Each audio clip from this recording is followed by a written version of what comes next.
So, good morning, good evening, good afternoon, everyone.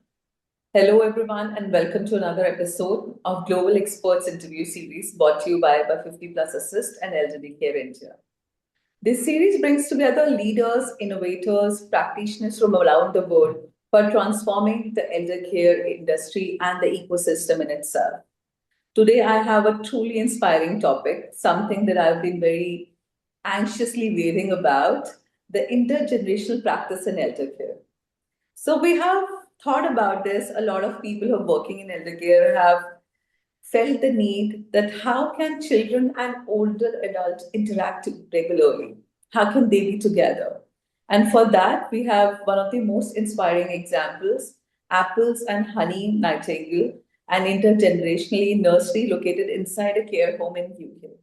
And for to talk about more about this program, how it works, and everything else, with us we have our wonderful Dr. Judith, co-founder of Apple Honey Nightingale and co-founder of Intergenerational Gen All. So, absolute pleasure to have you with us, Dr. Judith. Baton on to you, Pankaj. Thank you, Dr. Mrigna, and welcome, Judith. It's a pleasure to have you on our podcast. As Dr. Mrigna said, intergenerational programs is something which is much needed in today's world, specifically the way we are progressing and what you have done with Apples and Honey Nightingale of setting up you are being as of setting up the program and the facility as part of a care home. That is something which is very, very unique. And I think when you realize that there is a need for training, and then you set up the education and the training center for them. We look forward to a lot of learning from what you have seen in the past. So welcome, Thank you very Dr. much. Judith. Thank you. Thank you. It's a pleasure to be welcomed and to be invited to share something I'm so passionate about. We live in such a fragmented world. Every community that I know of has got issues around ageism, around stereotyping of different peoples from different generations. With globalization, the extended family has become also as a thing of the past for some cultures and is something that others are more concerned about. The fact that we have an aging community with healthcare being so good, so many medicines being created and invented to help us to live longer. But the important thing is not just living longer, it's living better for longer. And we can't do that if we are in silos. We have to come together and we have to live together as a community, because the young can learn from our older generations, and from those who have lived experiences, they can share those experiences and help people to have a sense of belonging and knowing where they are in the cycle of life and in the history of the world. That's in fact wonderful idea to begin the podcast with. So, how do you define intergenerational practice, particularly when we talk in context of aged care sector? And my follow-up question to you, this would be that personally, what is that you have observed in both generations while interacting with them that becomes part of the daily lives? Yeah. A big question. I'm going to read you a quote. This is the definition that is universally accepted as a good definition of intergenerational practice. It was written in 2001 by Alan Hatton-Yeo from the Beth Johnson Foundation. And this definition is that intergenerational practice aims to bring together people together in purposeful, mutually beneficial activities which promote greater understanding and respect between generations and contributes to building more cohesive communities.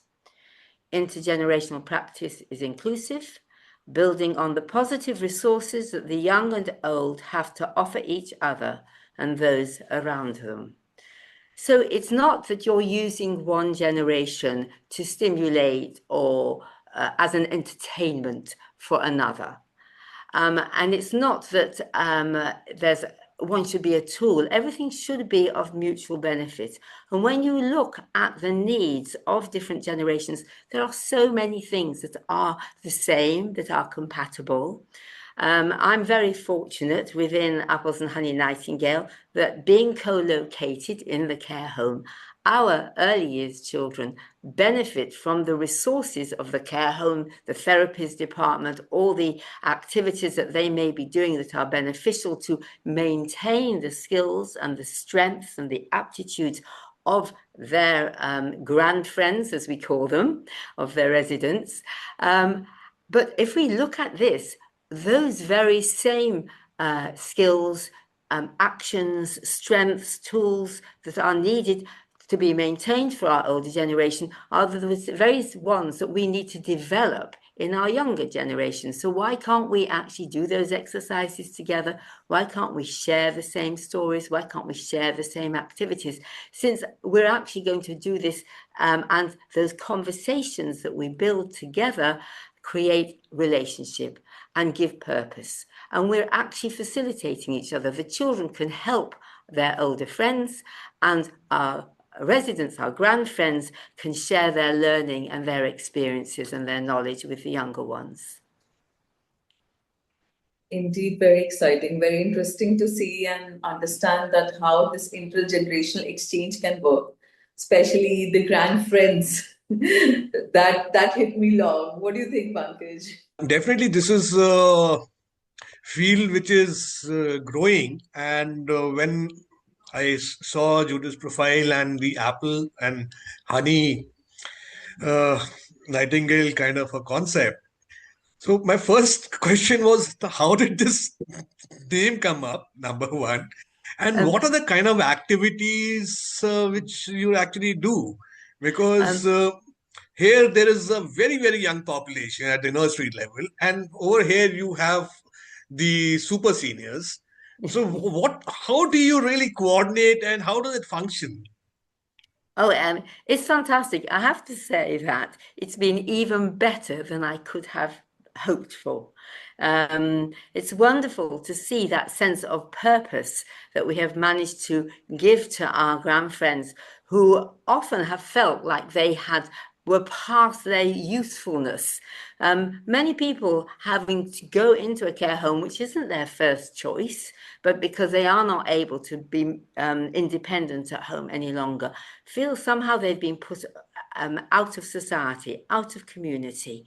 But here they are creating community, a new community, which we can open out to the wider world. But back to your original question, it is a bit of a mouthful, our name, and it doesn't really share exactly what we do. But we have it because back in 1991, I opened a small early years setting.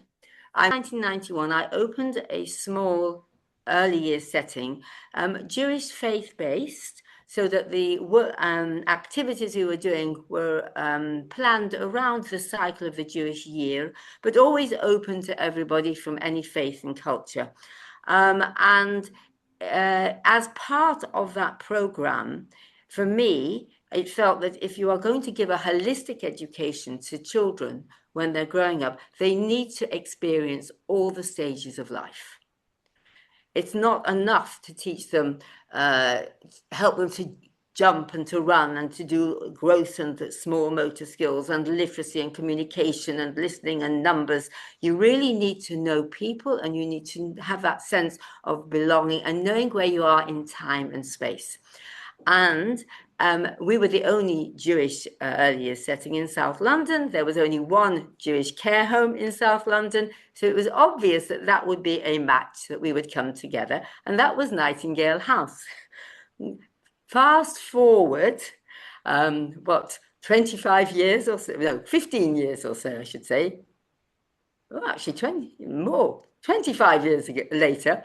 And and I had approached Nightingale because I had been watching those relationships grow, We would come initially with parents as well. There were many international families. The world was a very different place.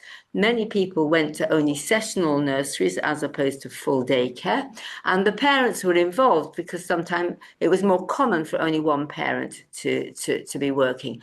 And we could see the relationships that were growing between the parents and the residents at the home, not just the children and the residents at the home. And there's a beautiful story about one little girl who turned up a little bit late for one of our activities at the care home with her mother. And she gravitated towards one of the residents, and they were busy chatting and doing things together. And the following week, I got a little envelope which said, "To little Evie." And so I handed it to her mother. And when she opened it, the envelope said, "To little Evie, who visited me last week, this is a picture of me when I was little Evie. Wow, And that's it was so so sweet. nice to see you. And I hope you'll come and visit me again." And it turned out that this lady, who had been a little Evie in Germany and had come over to England in the war in the Kindertransport, had the same surname as well as first name as the little girl who'd visited her, who was actually an American family who were with us only for a few years. And that link, that connection, and that's when I just went to the care home and I said, "Please, can we not be situated in your beautiful grounds and see each other every day?" And little Evie continued to visit with her mother and Eve until the family relocated back to America. And that relationship was so strong. So we were Apples and Honey Nursery. We were moving into Nightingale House. So our name became Apples and Honey Nightingale. And it is way too long, but we have it. Well, I think it's a beautiful, beautiful name, and that's what catches the eyes and ears because uh, it's such a sweet word that you can actually relate to, and you want to know more about it. May I just butt in a minute, because you talked about the fact that we are only, we are very young with really very old. I'm being very blunt, because Nightingale House is a centre of excellence for dementia care and end-of-life care. It is very much for seniors, if I can put it that way. But we have also an after-school club that comes once a week from a local primary school for 8 to 11-year-olds. And we ask them for some of their thoughts. Just 2 weeks ago, we were asking them, after one of our sessions, they come every week, and one child said, "The grandfriends are so sweet, they're like apples and honey." Oh, that is so cute. That is so adorable. And I think that puts a lot of emotions into the work that we are doing and makes it more meaningful. I personally feel that. And so tell me, I'm very curious, how does a typical day looks like in the care home? I know that we actually start our intergenerational activities quite late because our grandfriends are not early risers and need a lot of support in getting themselves ready and having breakfast. So we normally come together anytime from around 10:30. And then we have to fit our day around the children's naps and around everybody's meals and so on. But we normally we come together at least twice a day, different groups of children, because we have a large nursery now. We have grown from about 4 children up to 80 children. We have children of the care staff, which makes a very big difference as well in the relationships between the care team and those that they are caring for, knowing that the grandfriends are like surrogate great-grandparents for their own children as well. We have a great variety of activities. So we might just go up onto the household and for a spontaneous engagement, or we'll go for one that's been planned. every morning we'll have an opportunity to maybe do an exercise class together. When using music, we will do mutually beneficial exercises. For example, the kind of program will have a cross body, the medium line, so that it stimulates both sides of the body, waving programs, clapping programs, hand strengthening programs. We have a song where we will pass different toys around soft animals chasing each other, and that supports our older grandfriends with the opening and shutting, when to be able to clasp, and the strengthening of the hands, and those kind of automatic responses that as you get older it's harder to maintain, but for the children these are things we're developing. And this opportunity to do this together, it's a gift, really. We'll do gardening together. We have budded reading. Yesterday we had our budded reading program. When the grandfriends become, as it were, teachers, it gives them a new purpose in life. Some of them had never thought they'd have a new profession. And our books, because of the age of our children, won't have words in, but we can still teach a love of literacy. We can teach how to respect the book, how to actually predict what happens next, using words to describe the illustrations. We'll do board games together. We have intergenerational ballet, which is seated for our grandfriends and more active for the children. We have intergenerational poetry, because I have many friends who have skills and they volunteer those skills. So our ballet teacher was actually a soloist at the Royal Sadler's Wells Ballet before he retired. He's 80. And he comes every week, and he has gained a community through coming and being a volunteer with us. It is, I think, the most fulfilling form of volunteering. You can get almost instant gratification. We go to the common together. We have the children in their little perambula. I call them perambulations, you know, like a little bus where the very young ones are seated. And we have a baby and toddler group, which we actually open to the wider community, because the vision of the care home is to become a hub for the local community. We open up the space so that the residents become part of the community. They're not just stuck in front of a TV, but also it means that the local community come in and are at the cafe, and they sit together and we'll have tea together at the cafe. I think that's really, really sweet, and it brings a smile, at least on my face, and I'm sure a person like me smiling, that means I think half the world would be smiling that way. We are very lucky that we have the skills of our grandfriends. So we have a French club because there are French speakers in the care home, and they have become the teachers.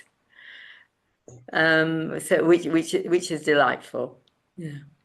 So Judith, before coming to the next question from my side, I just wanted to share this. Last year, I had written an article after seeing some developments in Japan, which I found very, very interesting. There is a company, or there are companies which are growing, who are providing grandparents on rent.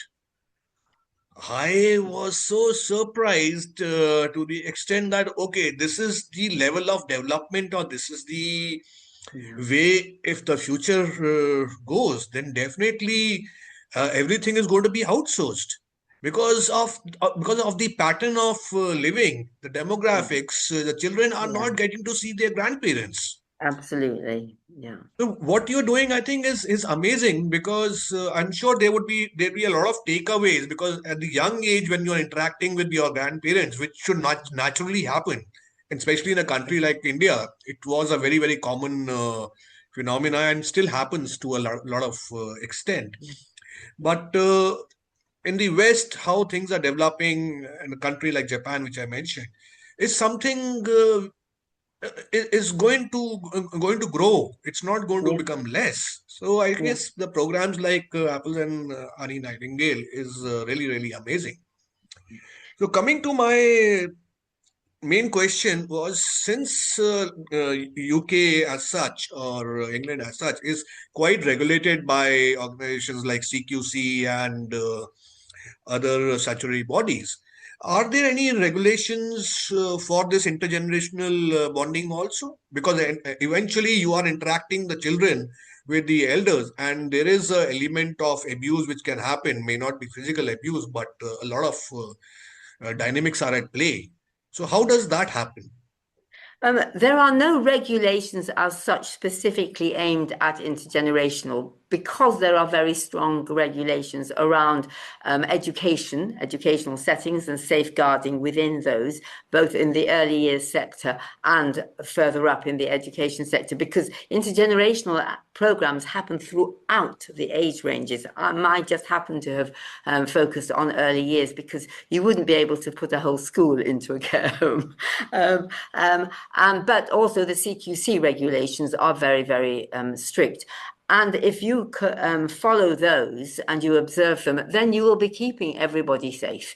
The responsibility of the children is that of the care staff. They are responsible. We would never leave a child alone with any of the grandfriends, because they are our responsibility, just as our children are never going to be looking after the grandfriends unattended.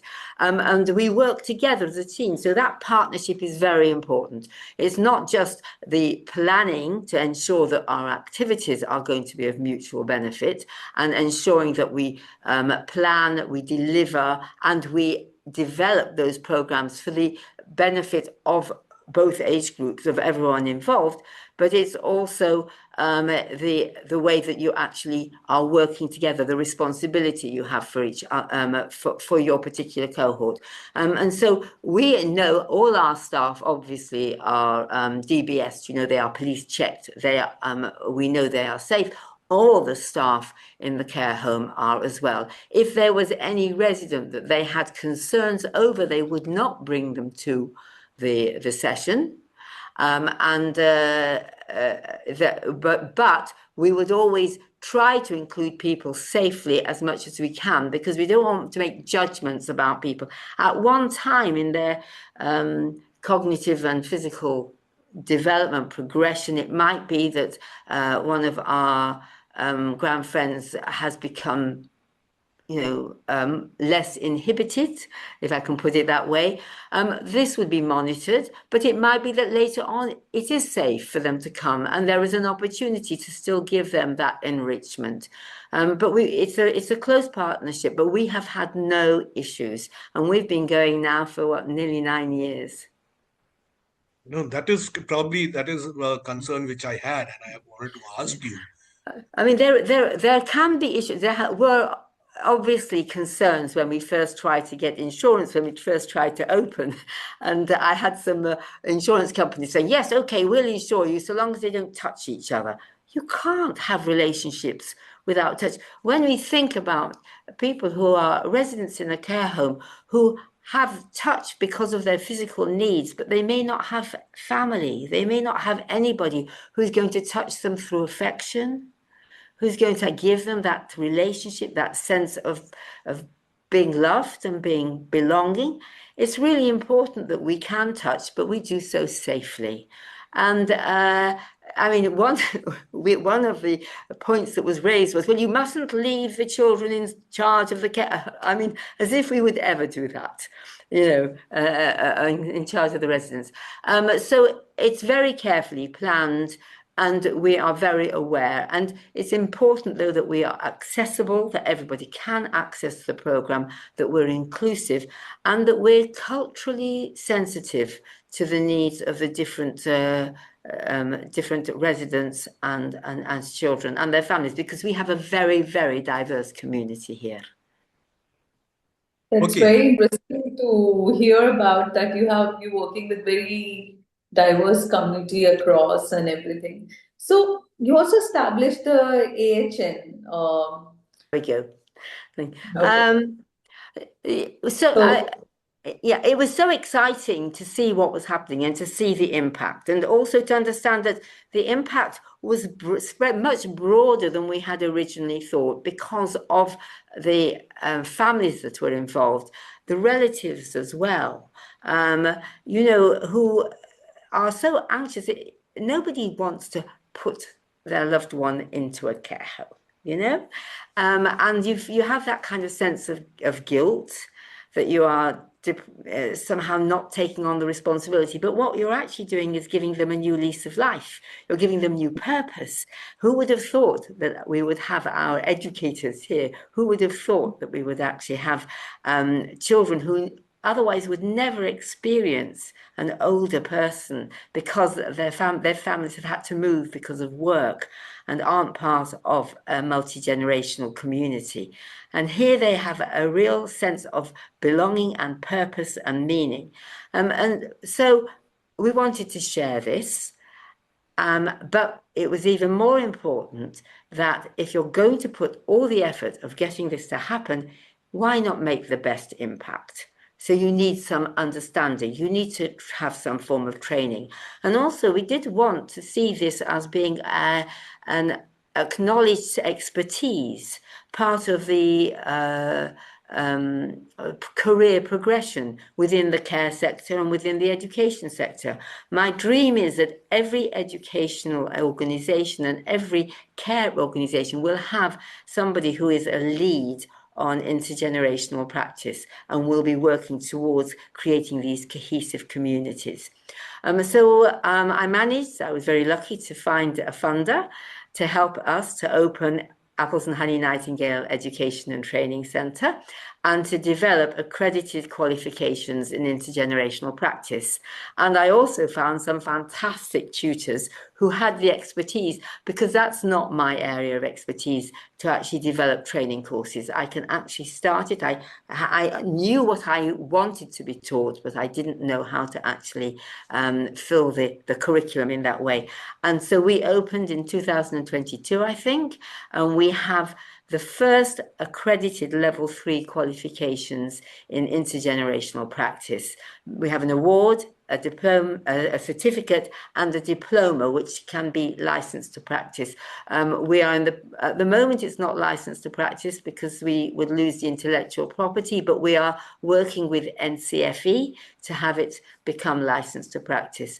But we also realize that not everybody can commit to such a long, year-long, part-time, mainly online course for the diploma, and we wanted to make the training more accessible. So we also have online intergenerational one-day CPD accredited courses, and we also can do them in the evenings, and we also have in-person courses so that you actually might learn the theory, the principles and the practices online and then come and see it in practice. And we're really happy to work in partnership with other organizations that are able to demonstrate the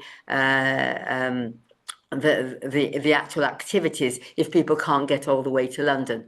But we did try to make it so accessible, introduce a 1 week immersive course. So we have got a summer school, 5 days of actually coming and living in the care home, where you actually meet the residents, you meet the relatives, you meet the children, you meet their families, you meet the different experts from the different departments, from the care side, the volunteer side, from the therapy side, from the education side. You can actually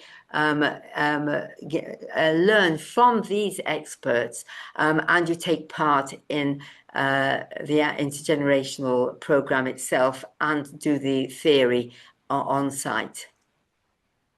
In fact, I can give you the website where you can find all the information.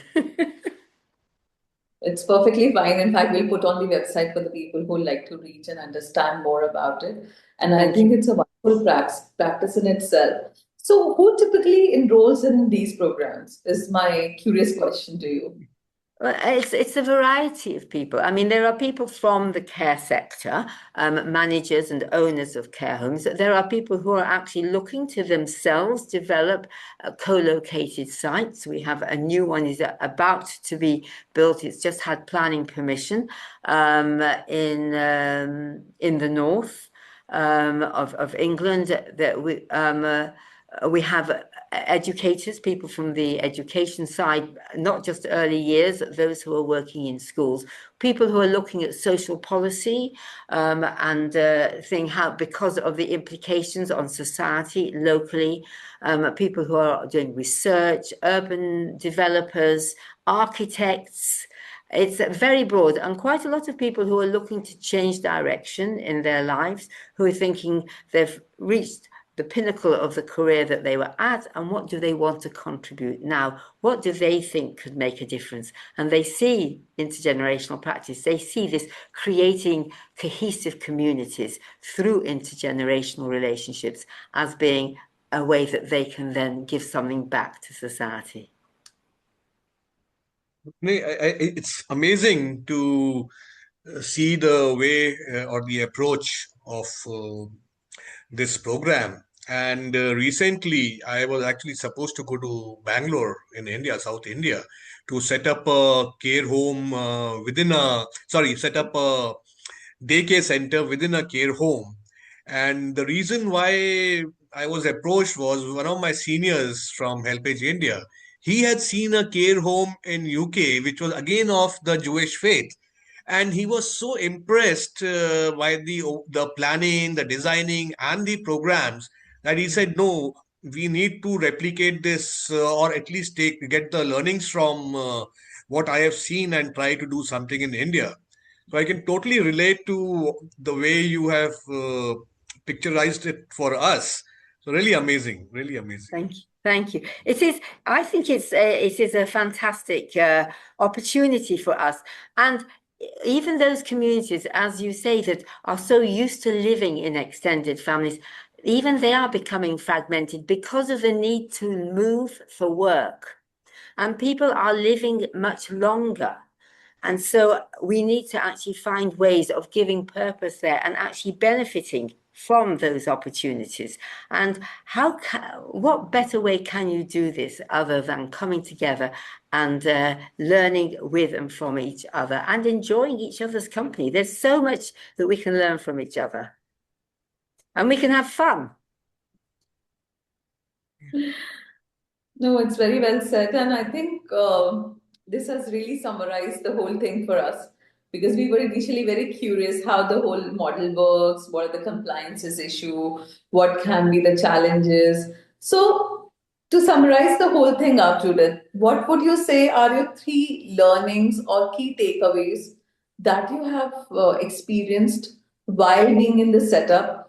Or with it can be something, that you feel the elder care providers or the service care sector people or people who are working with, let's say, with children can also implement in their own personal practices across the globe. A big question. And as you know, you can see, I do love talking, so, and I love sharing. I think do not be put off by people who look for problems. Those problems are not there. We can overcome them. There is not an issue about safeguarding, because you just ensure that you have the right processes and policies in place, and people actually implement them. And people are frightened of the challenge and they will scaremonger, but actually you weigh up the benefits and the risks. And my goodness, those benefits certainly outweigh the risks. And there are so many benefits. If people are worried about the cost of bringing people in, of actually implementing such a program, we were working with Scotland, GWT, Generations Working Together in Scotland, and Linking Generations Northern Ireland on a national lottery-funded program called Creating Intergenerational Communities. And we had a social return on investment report on the impact of using the model or the toolkit that we were creating. And the result was that for every £1 that the National Lottery had invested, the profit margin, the investment financial return in social return was £6.9. Yes, it's phenomenal. The initial outlay you need to make, but you will benefit so much on social prescribing, not having to give medication because it's the social prescribing, it's the coming together, the relationships coming together that is going to help you to actually save money on medication that always has other implications on your health. On the benefits on society, because I do believe that children who see the life cycle as a natural phenomenon, aging as a natural thing, are not going to have the same measure of mental health problems as they grow up. They've not been overprotected. They see it as a natural part of life, and they don't see aging as being frightening at all, but rather there are benefits in everything. So that those financial returns should persuade people on social policy who are making policies about urban design and bringing generations together rather than cutting them away. There are so many benefits, and I would just say go for it, because the benefits, the fulfillment, the happiness, the measure of happiness that it brings, should certainly outweigh any other issues. I think there is a lot of learning from this particular podcast. The subject which we thought is probably a regular subject has actually come out to be a very, very scientific and a technical subject. To be very honest, it is not that simple that I bring in a few children and ask some elderly people to interact. So there is a lot of thought and there is a lot of planning which is involved. So Judith, my last question to you would be, as a country, England, how popular is intergenerational activities, specifically from the British perspective? And since this model has been running now, you're saying, for quite a couple of years, so has it picked up in other care homes also? Yes, there is a wonderful setting in Chester called the Nursery in Belong. And Belong is the care home, and there's a nursery there, which is a smaller setting to ours, and it's in the centre of Chester. So there are so it's slightly different, which is amazing, which is good that we should have the variety. We are very much a nursing home. They are more a retirement home, which is where people can stay for longer afterwards, but they have independent living. Again, there's the new setting that is about to be built. It's just got planning permission in the north, and the name has just it is Millennium Care are the organisation who are going to be setting it up, and it looks fantastic. And both those have been purposely designed, whereas we actually have adapted a home that was opened in 1906. So it is very different. And when we first opened, we were in a bungalow, but we've extended, and we are now both a bungalow in the garden and in the actual care home. So you can see the difference of being actually in the building itself and being in the garden. The bungalow is in the garden. But there are many, many other projects that are happening within day centres, within community centres, in faith centres, in schools. There's a marvellous school called Downs Hall School in the north of London, in Ilford, where they have for the last 8 years had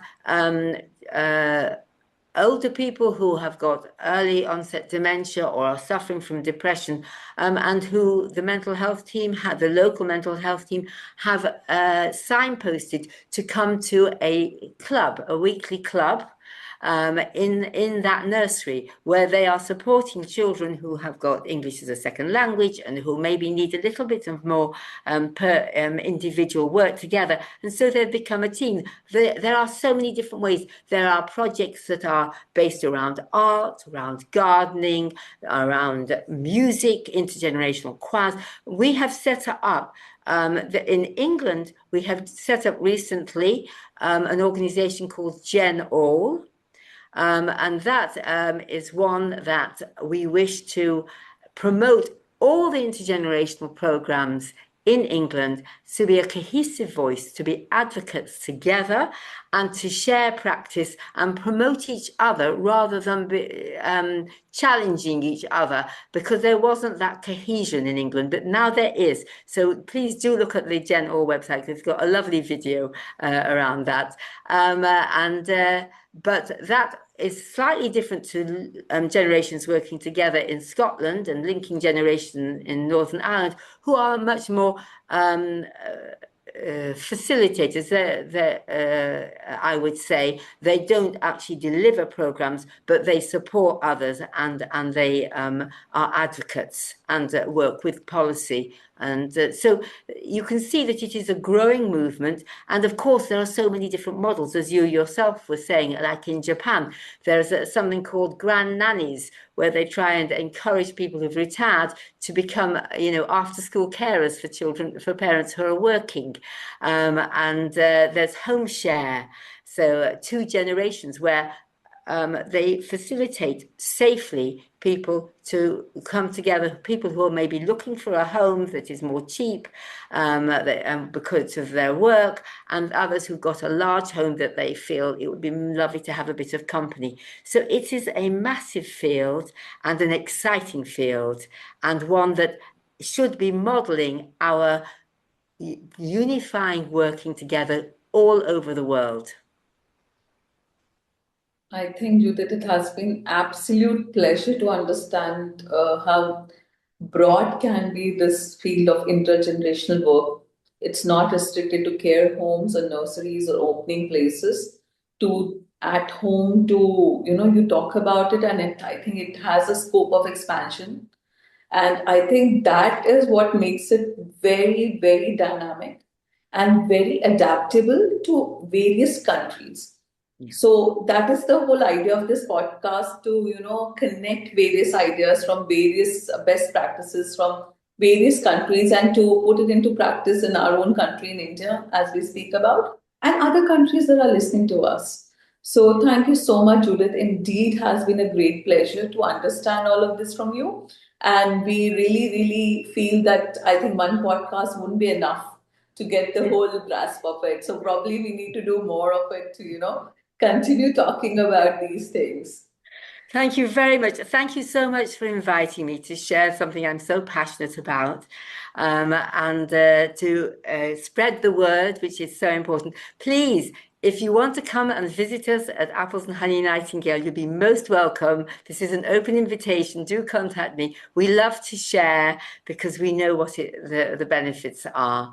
It's been an absolute pleasure to be on your podcast. Thank you very much. Thank you, Judith. It was an honor to have you for our podcast. And as Meghna said, that we will not be able to stop ourselves with just one podcast with you, because India is a large country, and the kind of learnings what you have can be not replicated exactly in verbatim, but can be adapted, and that is where we will probably require your inputs in the coming years, because this is something I think very important, and all of us are going to face that aspect of loneliness and isolation, and this is where the activities of intergenerational bonding is going to come in. So really appreciate your taking time out and coming for this show. And with that, I will say thank you. Namaste. Thank you. Thank you. Thank you so much.